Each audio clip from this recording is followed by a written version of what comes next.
Visible du Vieux-Port, le lycée maritime actuel, c'est cette longue barre blanche rectiligne. Et à droite, ce petit local, édifié contre les remparts, c'est celui dont le permis de construire vient d'être annulé. Le tribunal administratif a considéré que le bâtiment devait être regardé comme accueillant du public et que, faute d'avis du service départemental d'incendie de secours, le dossier était incomplet. À la mairie de Bastia, les services de l'urbanisme ont pris acte de la décision du tribunal, mais ils ne semblent pas inquiets pour la suite.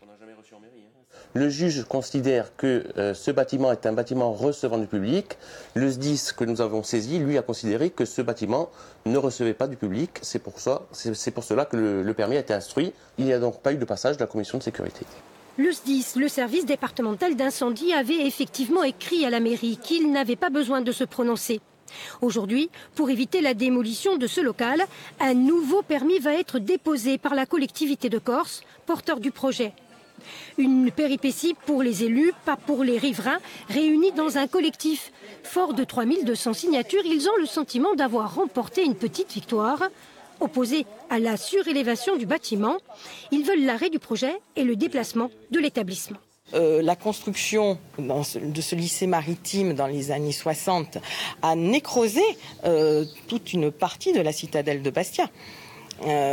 Aujourd'hui, comme vous pouvez le voir, il est impossible de circuler autour de ce lycée. L'accès à la mer est bloqué sur à peu près un quart de la surface de la citadelle. Le collectif a décidé d'attaquer le permis de construire portant sur la surélévation du bâtiment. La collectivité de Corse, elle, affirme vouloir poursuivre les discussions avec les riverains, tout en affirmant le projet nécessaire au lycée.